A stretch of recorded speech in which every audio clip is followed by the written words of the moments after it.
US സംസ്ഥാനമായ അലാസ്കയുടെ പരിസരത്ത് Russian ചാരവിമാനങ്ങൾ വട്ടമിട്ട് പറക്കുന്നതായുള്ള റിപ്പോർട്ടുകളാണ് ഇപ്പോൾ പുറത്തുവരുന്നത്. ദീർഘകാലത്തിന് ശേഷം പുടിൻ അമേരിക്കയിൽ ഇതേ അലാസ്കയിൽ വന്നിറങ്ങിയ ശേഷമാണ് ഈ ദുരൂഹ നീക്കം ശക്തമായിരിക്കുന്നത് എന്നതും ശ്രദ്ധേയമാണ്. അലാസ്കൻ വ്യോമാതിർത്തിക്ക് ചുറ്റും എന്തിനായിരിക്കും റഷ്യൻ വിമാനങ്ങൾ ഇങ്ങനെ നിരന്തരം വട്ടമിട്ട് പറക്കുന്നത്? അമേരിക്കയിൽ എന്താണ് റഷ്യയുടെ പുതിയ ചാരനീക്കം? വിശദമായി പരിശോധിക്കാം. സ്വാഗതം ഇൻഡെപ്തിലേക്ക്.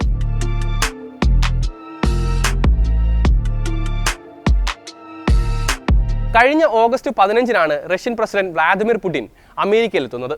പതിറ്റാണ്ടുകൾക്ക് ശേഷമാണ് പുടിൻ US മണ്ണിൽ കാലുകുത്തുന്നത്. വടക്കൻ അമേരിക്കയുടെ വടക്കു പടിഞ്ഞാറൻ സംസ്ഥാനത്ത് 1.5 നൂറ്റാണ്ട് മുൻപ് റഷ്യ അമേരിക്കയ്ക്ക് തീരെഴുതി കൊടുത്ത അതേ അലാസ്കയിൽ വെച്ചായിരുന്നു US പ്രസിഡന്റുമായുള്ള പുടിന്റെ ആ നിർണായക കൂടിക്കാഴ്ച നടന്നത്. സമാധാനമോ വെടിനിർത്തലോ ഇല്ലാതെ 3 വർഷമായി സംഘർഷഭരിതമായി തുടരുന്ന യുക്രൈൻ യുദ്ധത്തിൽ നിർണായകമായ തീരുമാനങ്ങൾ ഉണ്ടാകുമെന്നായിരുന്നു പ്രതീക്ഷിക്കപ്പെട്ടിരുന്നത്. കൂടിക്കാഴ്ചയുടെ ഏതാനും മണിക്കൂറുകൾക്ക് മുൻപ് വരെ ട്രംപിന്റെ അവകാശവാദങ്ങളും വെല്ലുവിളികളും അങ്ങനെ തന്നെയായിരുന്നു. എന്നാൽ കൂടിക്കാഴ്ചയ്ക്കൊടുവിൽ യുക്രൈൻ യുദ്ധവുമായി ബന്ധപ്പെട്ട് ലോകം കാത്തിരുന്ന ആ പ്രഖ്യാപനം ഉണ്ടായില്ല. എന്നു മാത്രമല്ല, ചർച്ചയിലുടനീളം പുടിന്റെ ആ സന്ദർശനത്തിലുടനീളം ഒട്ടും ആത്മവിശ്വാസമില്ലാത്ത ശരീരഭാഷയായിരുന്നു ട്രംപിന്റേത്. വെല്ലുവിളികളും വലിയ വാക്കുകളുമെല്ലാം പുടിന് മുന്നിൽ ഉരുകിയൊലിക്കുന്നുവെന്നായിരുന്നു US മാധ്യമങ്ങൾ റിപ്പോർട്ട് ചെയ്തത്. ഇപ്പോഴിതാ USന് കൂടുതൽ ആശങ്ക പകരുന്ന റിപ്പോർട്ടുകളാണ് അവിടെ നിന്ന് പുറത്തു വരുന്നത്. ആ പുടിൻ ട്രംപ് കൂടിക്കാഴ്ചയ്ക്ക് ശേഷം അലാസ്കയുടെ ആകാശത്ത് റഷ്യൻ ചാരവിമാനങ്ങൾ വട്ടമിട്ട് പറക്കുകയാണെന്നാണ് പുതിയ റിപ്പോർട്ട്. കഴിഞ്ഞ 10 ദിവസത്തിനിടെ മാത്രം 3 വിമാനങ്ങൾ ഇവിടെ എത്തിയിട്ടുണ്ട് എന്നാണ് US വൃത്തങ്ങളെ ഉദ്ധരിച്ച് അമേരിക്കൻ മാധ്യമമായ CBS ന്യൂസ് റിപ്പോർട്ട് ചെയ്യുന്നത്. 2024 ഡിസംബർ മുതൽ തന്നെ റഷ്യൻ വിമാനങ്ങൾ അലാസ്കയുടെ പരിസരത്ത് നിരീക്ഷണങ്ങളുമായി കറങ്ങുന്നുണ്ട്.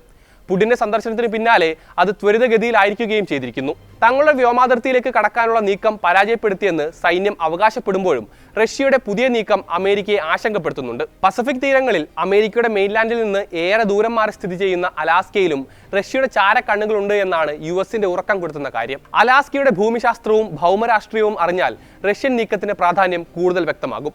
അമേരിക്കൻ മെയിൻലാൻഡിൽ നിന്ന് വേർപെട്ട് പടിഞ്ഞാറേക്ക് മാറി കാനഡയ്ക്കും അപ്പുറത്ത് സ്ഥിതി ചെയ്യുന്ന സംസ്ഥാനമാണ് അലാസ്ക. ഭൂമിശാസ്ത്രപരമായി മറ്റ് അമേരിക്കൻ പ്രദേശങ്ങളെക്കാളും അലാസ്കയോട് ഏറ്റവും അടുത്ത് നിൽക്കുന്നത് റഷ്യയാണെന്നതും കൗതുകമുണർത്തുന്ന കാര്യമാണ്.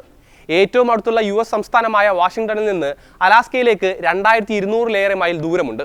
എന്നാൽ 55 മൈൽ ദൂരമാണ് റഷ്യയിലേക്കുള്ളത്. ഏഷ്യ, വടക്കേ അമേരിക്ക എന്നീ ഭൂഖണ്ഡങ്ങളെ വേർതിരിക്കുന്ന പസഫിക് ആർട്ടിക് സമുദ്രങ്ങളെ ബന്ധിപ്പിക്കുന്ന നേർത്ത ജലപാതയാണ് ബെറിംഗ് കടലിടുക്ക്. അതാണ് അലാസ്കയെയും റഷ്യയും വേർതിരിക്കുന്ന മേഖലയും. സോവിയറ്റ് കാലത്തെ ചാരവിമാനങ്ങളായ ഇല്യൂഷൻ IL-20 കൂട്ട് ആണ് കഴിഞ്ഞ ദിവസങ്ങളിൽ അലാസ്കൻ എയർ ഡിഫൻസ് ഐഡന്റിഫിക്കേഷൻ സോണിൽ കണ്ടെത്തിയത്.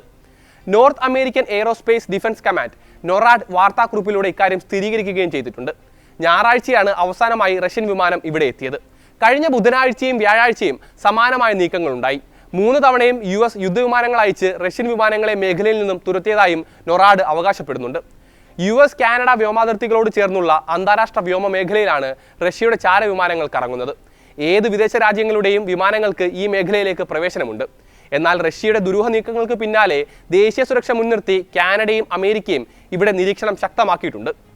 ഓഗസ്റ്റ് 20, 21, 24 തീയതികളിലാണ് NORADന്റെ റഡാറുകൾ റഷ്യൻ IL-20 വിമാനങ്ങളെ കണ്ടെത്തിയത്. ആദ്യ തവണ അലാസ്കയിലെ ഐൽസൺ എയർഫോഴ്സ് ബേസിൽ നിന്ന് 2 F-16 ഫൈറ്റർ ജെറ്റുകളും ഒരു KC-135 സ്ട്രാറ്റോ ടാങ്കറും അയച്ചാണ് വിമാനത്തെ തടഞ്ഞത് എന്നാണ് NORAD അറിയിക്കുന്നത്. ഏകദേശം 1 മണിക്കൂർ 12 മിനിറ്റ് നേരം റഷ്യൻ വിമാനം അലാസ്കൻ എയർ ഡിഫൻസ് ഐഡന്റിഫിക്കേഷൻ സോണിൽ ചെലവഴിച്ചതായി NORAD വക്താവ് ക്യാപ്റ്റൻ റെബേക്ക ഗാരൻസ് വെളിപ്പെടുത്തുന്നു. അലാസ്കയിലെ സെന്റ് ലോറൻസ് ദ്വീപിൽ നിന്ന് 25 നോട്ടിക്കൽ മൈൽ അകലെയായിരുന്നു വിമാനം പറന്നത്.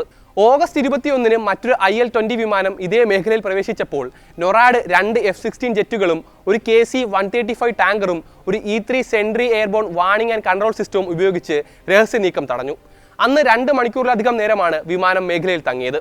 അലാസ്കയുടെ വടക്കേറ്റത്തുള്ള കേപ്പ് ലിസ്ബണിൽ നിന്ന് 100 മൈൽ ദൂരം വരെ വിമാനം സഞ്ചരിച്ചിരുന്നു. ഏറ്റവും ഒടുവിൽ കഴിഞ്ഞ 24-ന് 2 F-16 ജെറ്റുകൾ, 2 KC-135 ടാങ്കറുകൾ, ഒരു E-3 സെൻട്രി എയർക്രാഫ്റ്റ് എന്നിവ ഉപയോഗിച്ച് ഒരു IL-20 വിമാനത്തെയും തടഞ്ഞതായി NORAD അവകാശപ്പെട്ടിട്ടുണ്ട്. 3 സംഭവങ്ങളിലും അന്താരാഷ്ട്ര വ്യോമ മേഖലയിൽ തന്നെ തുടരുകയായിരുന്നു റഷ്യൻ വിമാനം. US കാനഡ വ്യോമാതിർത്തി ലംഘിക്കാൻ IL-20 ശ്രമിച്ചിരുന്നില്ല എന്നും റിപ്പോർട്ട് വ്യക്തമാക്കുന്നു. റഷ്യൻ ചാരവിമാനത്തിന്റെ നീക്കം ഭീഷണിയായി കണക്കാക്കുന്നില്ല എന്നാണ് north American aerospace defence command വിശദീകരിക്കുന്നത്. ഇത്തരം പ്രവർത്തനങ്ങൾ മേഖലയിൽ പതിവാണെന്ന് പറഞ്ഞ് റഷ്യൻ നീക്കം തങ്ങൾക്ക് വലിയ വെല്ലുവിളിയല്ല എന്ന് സ്ഥാപിക്കാനും US സൈന്യം ശ്രമിക്കുന്നുണ്ട്.